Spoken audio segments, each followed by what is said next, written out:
Bem, vamos para mais um módulo aqui de conteúdo. A gente vai falar sobre a convolução.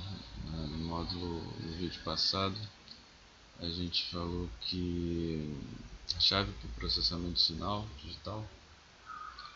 digital de sinais é a decomposição e síntese, né? A ideia é que a gente pegue um sinal complexo, decomponha esse sinal complexo em vários sinais simples, elementares, processe cada um desses sinais, né, que foi resultado da decomposição do sinal complexo, né, processar cada um desses sinais elementares, resultando em tantas quantas respostas a esses sinais elementares, gerando respostas elementares, vamos dizer assim. E aí a gente sintetiza a resposta complexa, né, somando, né, as várias respostas elementares. E uma das técnicas de decomposição que a gente viu, que a gente comentou, é a convolução, né? E a convolução se baseia na decomposição de qualquer sinal amostrado em suas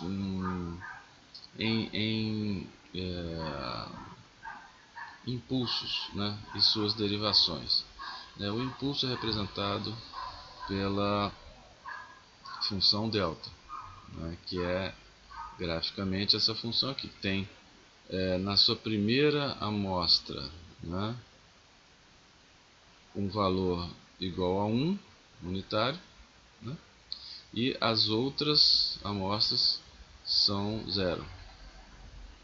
Então, é um impulso, né? Representação no mundo discretizado de um impulso.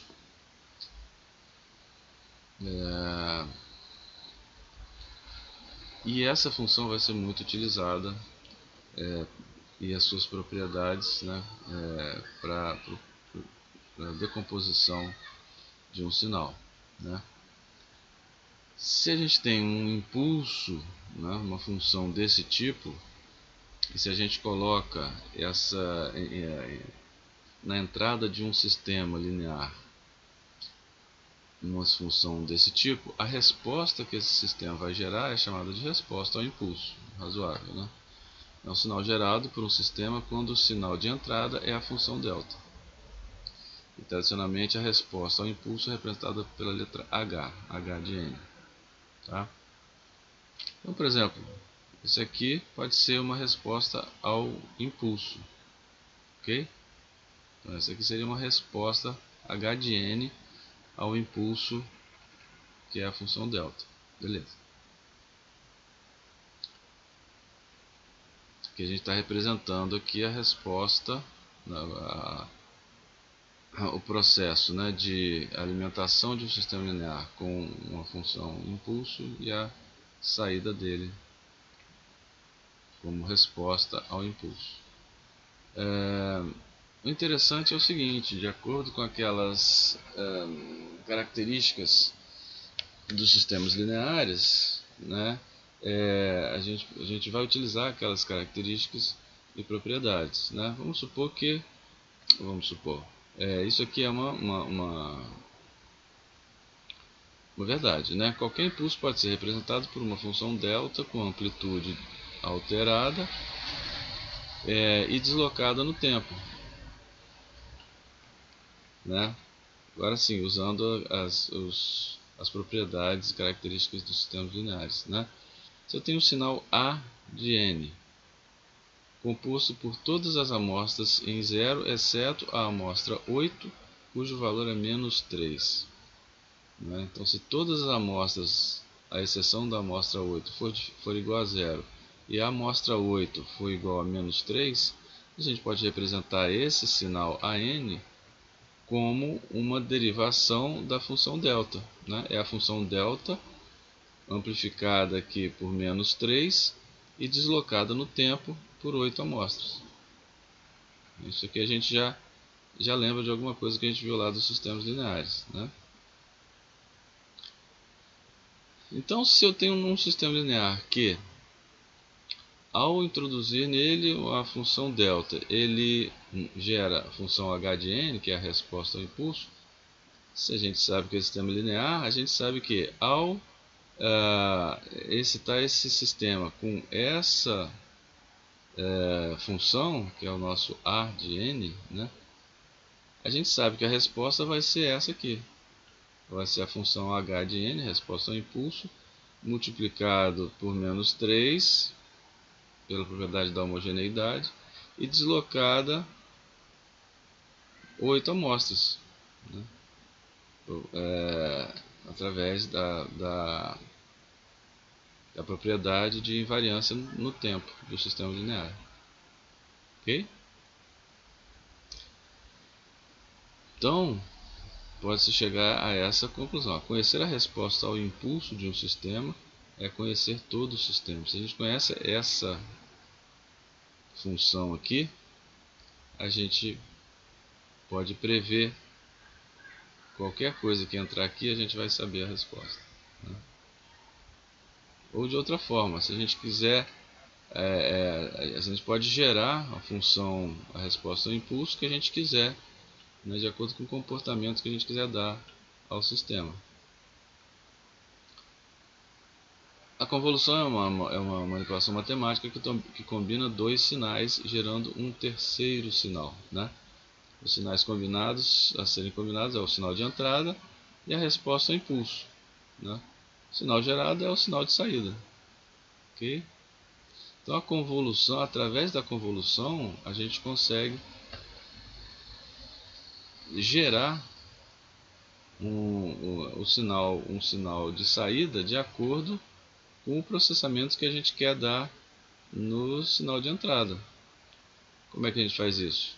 Através, definindo, né, convenientemente, a resposta ao impulso desse sistema. E aí, se a gente convoluir, né, o sinal de entrada com a resposta ao impulso que a gente programou para ele, né, processou, a gente vai ter o sinal de saída que a gente quer. Por exemplo, a gente quer um sinal de saída que filtre as componentes acima de 5 kHz de um sinal de áudio, por exemplo. A gente define essa resposta ao impulso, né, com o comportamento de um filtro passa baixa de frequência de corte 5 kHz. Quando a gente convoluir o sinal de entrada com essa resposta, a gente vai ter um sinal de saída, que é o sinal de entrada, eliminados as componentes acima de 5 kHz, por exemplo. Resumindo, o processo de transformação de um sinal se dá dessa forma, né? Através da decomposição por convolução.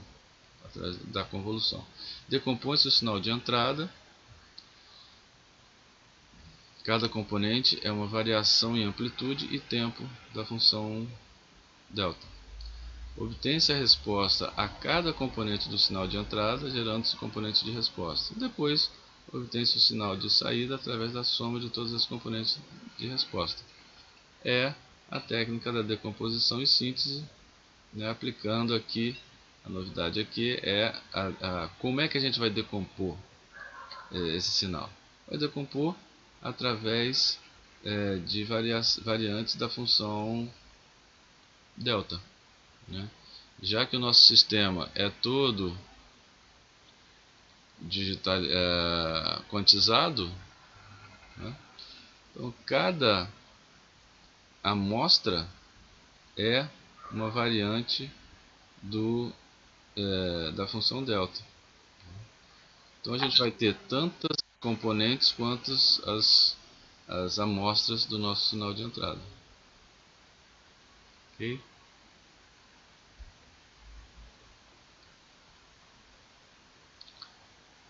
A representação da convolução é o asterisco, não confundir com a multiplicação, né? Aqui eu tenho dois sinais, eu estou convoluindo esses dois sinais, o sinal de entrada e a resposta ao impulso, para gerar um sinal de saída. Okay? Só para dar um exemplo, né, gráfico, para a gente conseguir enxergar. Esse aqui é a resposta ao impulso de um filtro passa baixo. Então, quando a gente faz a convolução desse sinal aqui, claramente a gente vê aqui um componente de mais alta frequência e um componente de baixa frequência, né? Se a gente faz a convolução desse sinal com a resposta ao impulso de um filtro passa baixa, o que vai sair como resultado é a componente passa baixa, a componente de baixa frequência desse sinal. Se a gente pegar o mesmo sinal, convoluir com a resposta ao impulso de um filtro passa alta, o sinal resultante vai ser a componente de alta frequência desse sinal aqui, ok?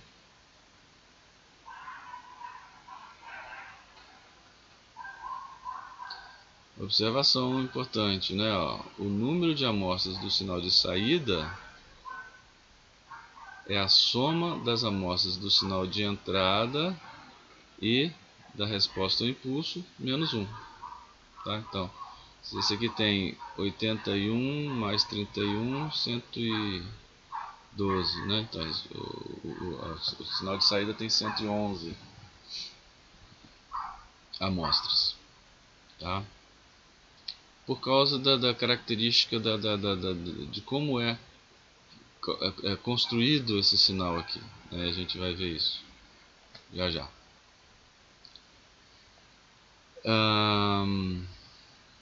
Braçalmente, o que se faz é o que?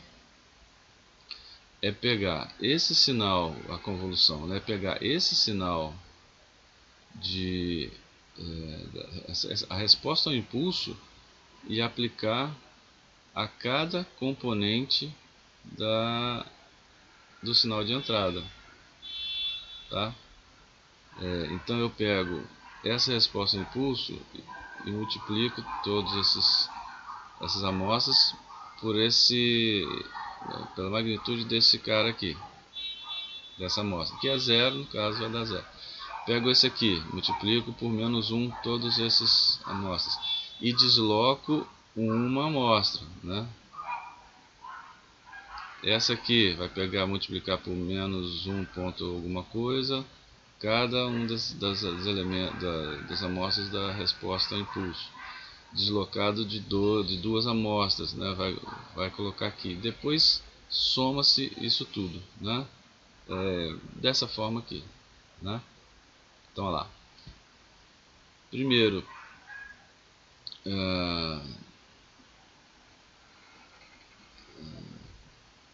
primeira componente do sinal. Esse aqui já são as componentes de saída, né? O resultado do processamento individual. Então, primeira amostra aqui do sinal de entrada é zero. Então, multiplicando isso aqui por zero, ó, dá tudo zero, né? O resto é zerado, né? Não importa. A segunda, né? Eu multiplico as amostras do sinal da resposta ao impulso por menos 1. Então tá aqui, ó. Esse aqui 1 menos 1 é menos 1. Aquele menos meio vezes menos 1 dá mais meio e por aí vai, né? E assim eu faço com todas as amostras do sinal de entrada, né? A decomposição do sinal de entrada é simplesmente os valores de cada amostra aqui, tá? E repara que aqui eu desloquei de uma amostra. O segundo, que é menos 1 ponto alguma coisa, desloquei a partir da terceira amostra. Então eu tenho 9, são 9 nesse exemplo aqui, 9 amostras do sinal de entrada, né? Eu decompus em 9 sinais de entrada, 9 componentes de entrada, e apliquei a multiplicação, e aí aqui a multiplicação mesmo, né? A convolução é esse conjunto de operações, né? Eu multipliquei cada componente do sinal de entrada, as componentes ao sinal de resposta ao impulso, e gerei esses 9 componentes de saída. O que eu tenho que fazer agora é somar amostra por amostra né, todas essas componentes, gerando a resposta completa, né, do sinal de saída. Ok? O interessante é que se eu inverter, né, repara, esse aqui é o meu sinal de entrada, esse aqui é a minha resposta ao impulso. Se eu considerar aqui agora que isso aqui é a minha entrada e essa aqui é a minha resposta ao impulso, o resultado é o mesmo. Ok? A característica importante da convolução. A convolução é comutativa. Né? Matematicamente, tanto faz quem é a entrada e quem é a resposta ao impulso. Né? A convolução de A por B produz o mesmo resultado da convolução de B por A. Tá?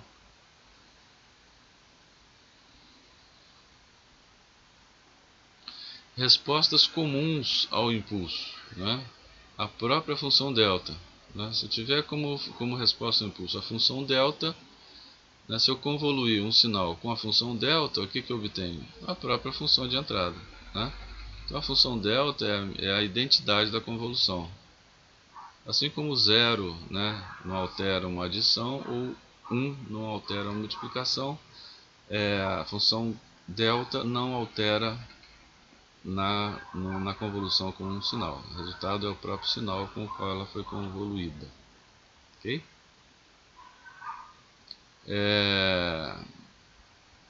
Aqui eu posso utilizar a própria função, a convolução com a função delta, multiplicada por um fator k. Né? É uma outra maneira de eu amplificar ou atenuar a amplitude do sinal de entrada. Eu não altero o sinal de entrada na sua forma, né? E nem na sua frequência. O que eu altero é a amplitude dele. Tá? Eu posso provocar um delay no sinal de entrada. Lembra disso? Se eu tenho uma função delta deslocada no tempo aqui, minha resposta, o meu sinal de saída vai ser o sinal de entrada deslocado no tempo também. Tá? E eu posso fazer um eco aqui também. Né? Através da função delta, uma combinação, né, com a função delta, eu provoco um efeito de eco num sinal qualquer. Bom,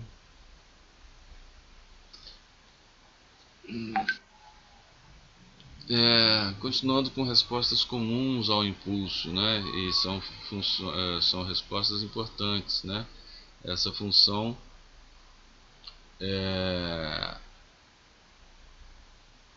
de derivação e de integração.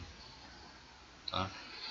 Se eu quiser derivar um sinal, né, obter a derivada de um sinal, eu convoluo com esse tipo. Lógico que é uma resposta de impulso simples, de poucas amostras, então eu não vou ter uma precisão, né, grande, mas eu obtenho a derivada de um sinal convoluindo com essa resposta ao impulso, ou eu obtenho a integral de um sinal convoluindo com um sinal desse tipo aqui.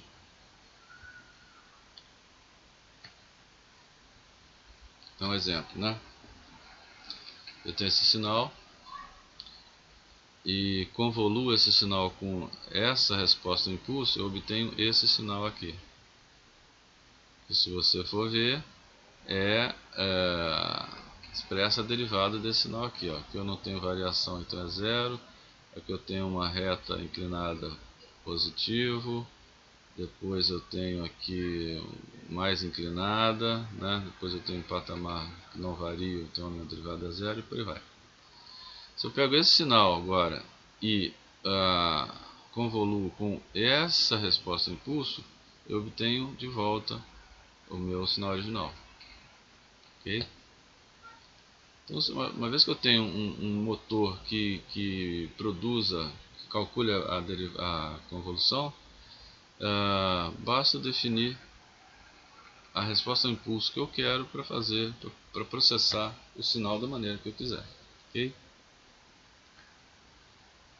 Basicamente isso aqui.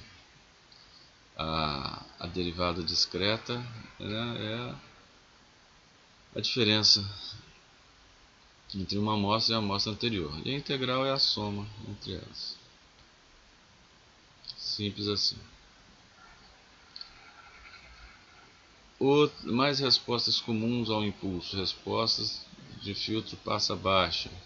São respostas, né, que permitem que eu filtre um sinal convoluindo esse sinal com uma dessas amostras aqui. No caso aqui, passa baixa, passa alta. Vendo? São respostas ao impulso de filtro passa alta aqui. Que interessante, né? Ele é produzido a partir de um filtro passa baixa. Se eu tenho uma resposta ao impulso de um filtro passa baixa, eu posso, eu sei que a convolução de um sinal com a função delta me produz o próprio sinal de entrada. Se eu convoluir com a função delta menos a resposta ao impulso de um filtro passa baixa, o que vai sobrar é tudo menos as componentes de baixa frequência, ou seja, os componentes de alta frequência que vão ser o resultado dessa convolução aqui. Então eu produzo um filtro passa alta através da resposta ao impulso de um filtro passa baixa.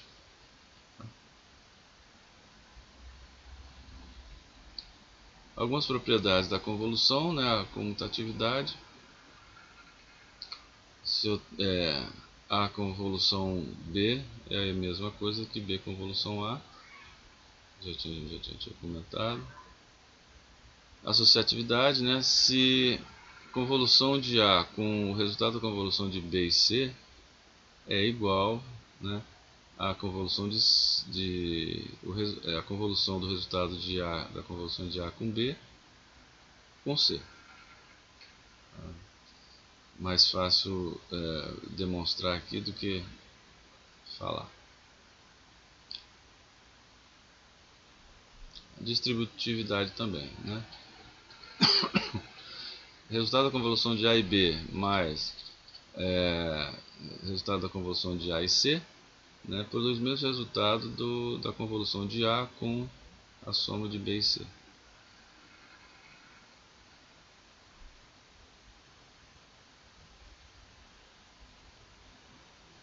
Isso é um teorema, o teorema do limite diz que se um pulso é convoluído com ele mesmo, a tendência é que se chegue a uma gaussiana. Tá? Tem um sinal estranho, assim, um pulso irregular. Se eu convoluo com ele mesmo várias vezes, ele vai tender a uma distribuição gaussiana. Bom, e como é que a gente implementa isso no computador? De maneira bastante simples.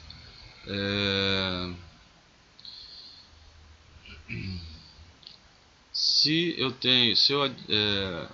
amostrei o meu sinal de entrada dentro de um vetor chamado x e defini a minha resposta ao impulso dentro de um vetor chamado h,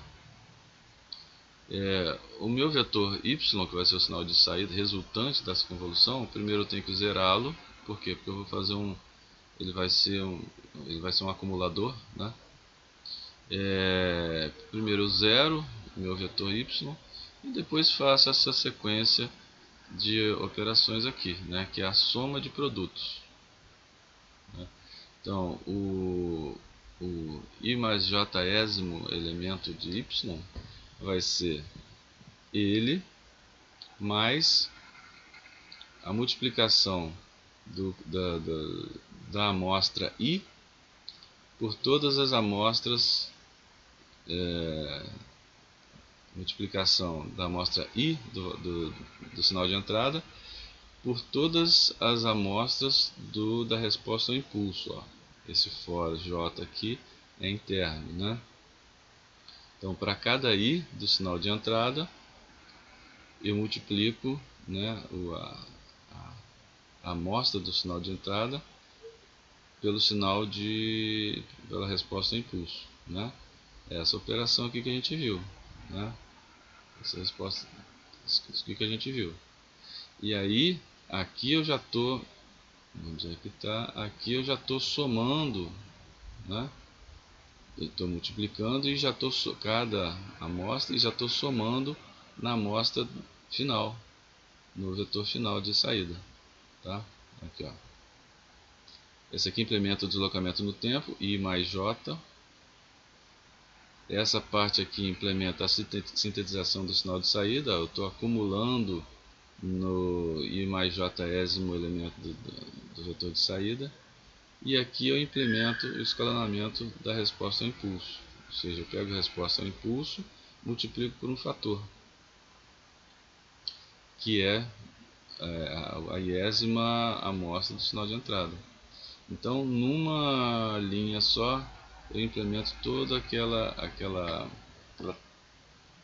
técnica, né? Aquela matemática, aquele processo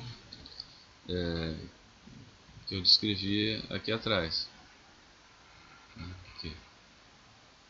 Ok? Desmembro o sinal de entrada em componentes de saída, é o X índice I. Multiplico cada amostra pela resposta ao impulso, né? É o X de I vezes H de J. E monto todas as componentes de saída. Depois eu somo todas as componentes, ou depois não, ao mesmo tempo, né? Somo todas as componentes aqui no vetor de saída, ok?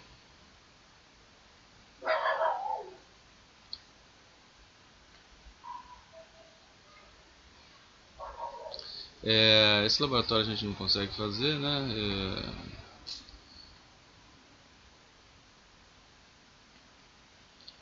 Fica difícil fazer uma prática teórica, né? A gente vai ficar por aqui, né? A convolução é essa operação matemática que permite a gente processar um sinal da maneira que a gente quiser, né? Essa maneira que a gente quiser significa definir a resposta ao impulso que a gente quer. Então, como eu falei aqui, se a gente quiser, por exemplo, fazer um filtro, passa alto, a gente define essa resposta ao impulso. Passa baixa, essa. Se a gente quiser integrar um sinal, a gente usa essa resposta ao impulso. Se a gente quiser derivar, a gente usa essa e por aí vai. Se a gente quiser fazer um eco, né, ou causar um delay no sinal. Então, enfim, é uma infinidade de possibilidades que se abre aí. Tá? O que importa é a ideia da convolução, tá? A operação da convolução, que é de implementação simples e eficaz, funciona. Vou ver se eu crio alguma maneira de mostrar isso para vocês. Tá, ok? Por hora a gente fica por aqui. Se alguém quiser fazer ainda aqui a resposta ao impulso ao lado, gerando a convolução, no sinal de saída no display. Talvez seja possível fazer isso aqui um sinal, por exemplo, um sinal senoidal, que você pode simular isso, fazer isso no computador, né? No computador normal. Você cria uma amostra de um sinal senoidal, isso é fácil, né? Cria cada uma dessas respostas ao impulso. Isso aqui talvez fique difícil de visualizar, mas essas aqui dão. e aí faz a convolução, né? Calcula a convolução, processa a convolução e mostra no display, através dos recursos aí do gráfico, sei lá, na mesma tela, no mesmo gráfico, o sinal de entrada e o sinal de saída, para você comparar se houve diferença ou não. Ok? Então isso por agora é isso. E até a próximo vídeo aí.